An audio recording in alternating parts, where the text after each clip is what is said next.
Selamat pagi anak didik kami semua. Jumpa lagi bersama Bapak di mata pelajaran seni rupa. Dengan topik kita hari ini adalah seni patung.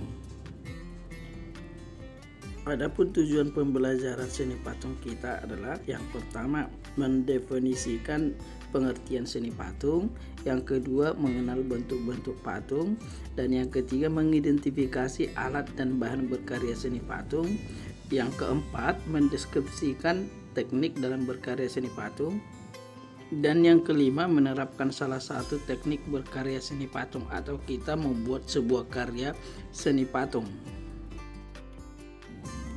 Tujuan pembelajaran kita yang pertama adalah pengertian dan fungsi seni patung. Seni patung. Seni patung adalah karya seni rupa 3 dimensi yang secara visual berbentuk utuh atau menempel pada dinding yang biasa disebut relief. Secara umum, pengertian seni patung adalah karya seni rupa 3 dimensi yang dibuat dengan membentuk bahan bervolume yang dapat berupa bahan lunak, sedang, dan keras. Dengan cara pengerjaannya, ada dia yang berbentuk subtraktif, yaitu mengurangi bahan seperti dipahat, dipotong, atau dengan cara adiktif, yaitu menambahkan bahan seperti mengecor atau mencetak.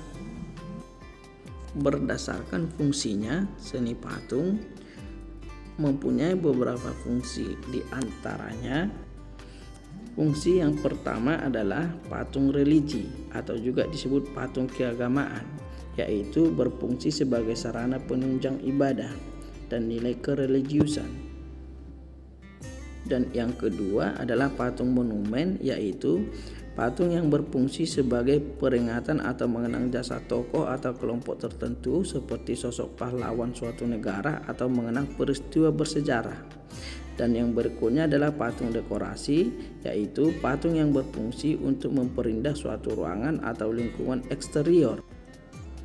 Yang berikutnya adalah patung kerajinan, yaitu patung yang berfungsi untuk memenuhi kebutuhan pasar sehingga dapat diminati untuk dibeli berdasarkan berbagai kebutuhan yang tidak spesifik.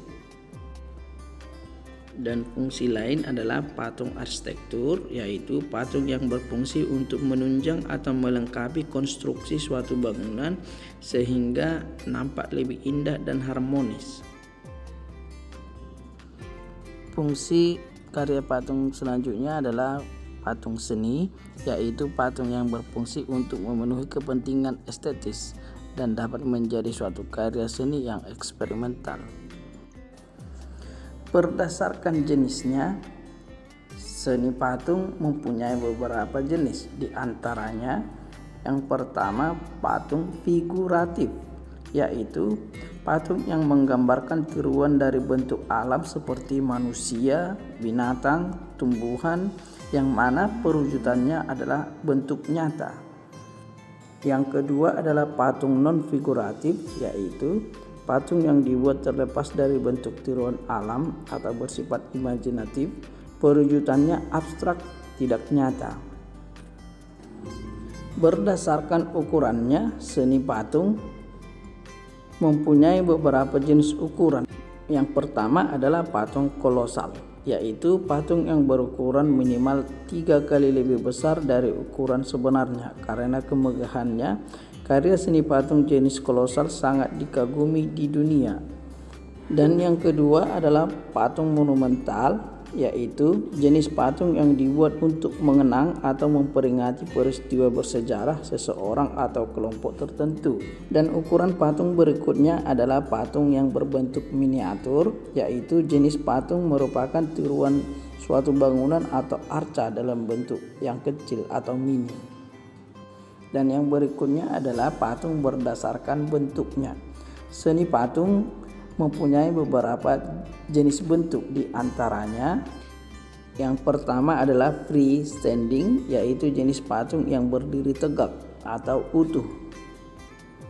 Yang kedua adalah jenis patung zonde, yaitu merupakan jenis patung yang utuh dalam posisi beragam seperti duduk, jongkok, berdiri, tidur, dan lain-lain. Dan jenis patung selanjutnya adalah boss, yaitu jenis patung setengah badan. Dan ada juga yang namanya torso, yaitu merupakan jenis patung yang dibuat hanya bagian tertentu atau sebagian tubuhnya saja. Contoh patung tangan, patung kaki, dan lain-lain. Tujuan pembelajaran berikutnya adalah kita mengenal bahan dan alat berkarya seni patung. Adapun bahan dan alat yang digunakan antara lain, bahan yang pertama adalah bahan lunak, bahan yang memiliki massa atau volume seperti tanah liat, lilin, clay, atau bahan alternatif lain seperti sabun, ubi, dan yang lain-lain. Dan jenis bahan yang kedua adalah bahan sedang, bahan yang tidak lunak dan tidak keras seperti misalnya kayu randu, kayu mahoni, kayu waru, dan kayu yang tidak terlalu keras lainnya. Bisa dia berbentuk pinus, nangkah, dan lain-lain. Dan bahan yang ketiga adalah bahan cor, bahan yang cair, serbuk atau tidak padat, tapi dapat menjadi keras dalam waktu tertentu atau diproses lebih lanjut. Contohnya ada dia semen, pasir, logam, gips, emas, timah, resin, fiber. Dalam berkarya seni patung dibutuhkan juga alat. Alat yang biasa digunakan untuk membuat seni patung tergantung pada bahan dan teknik yang digunakan. Seperti jenis alat yang pertama yaitu pahat. Pahat merupakan alat berupa bilah besi yang tajam pada ujungnya untuk melubangi dan mengukir benda keras seperti kayu, batu, dan logam. Alat yang kedua adalah bisa menggunakan butsir. Butsir semacam pisau atau alat sudip untuk mengukir bahan lunak. Butsir terbuat dari bahan kayu yang memiliki mata logam yang tumpul, atau butsir yang bermatakan kawat untuk memudahkan pembentukan bahan lunak. Dan yang ketiga adalah alat las. Alat las diperlukan agar dapat menyusun logam sesuai dengan desain yang kita inginkan. Dan alat yang keempat yaitu meja putar. Beberapa meja bundar yang dapat berputar ke segala arah untuk mengontrol bentuk patung dari berbagai sudut.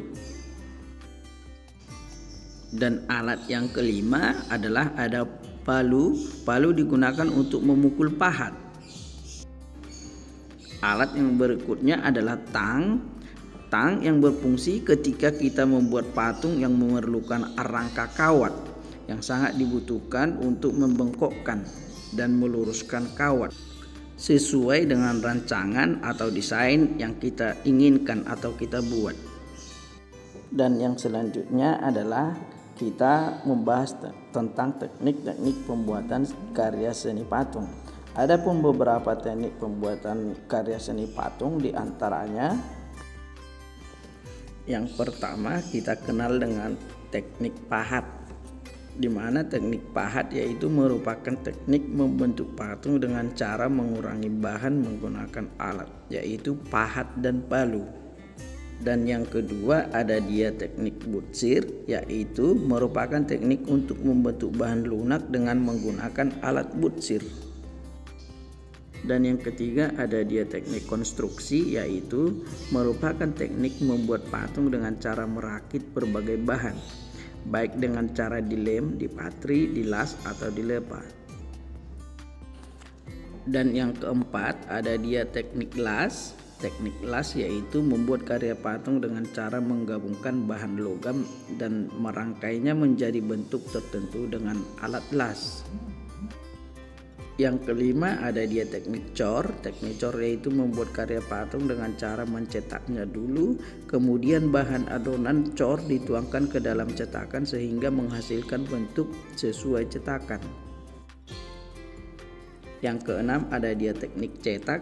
Teknik cetak yaitu seperti teknik cor, terlebih dahulu buat cetakan tapi menggunakan bahan lunak atau sedang, sehingga dapat langsung dijepit menggunakan cetakan yang memiliki dua sisi simetris seperti kerang.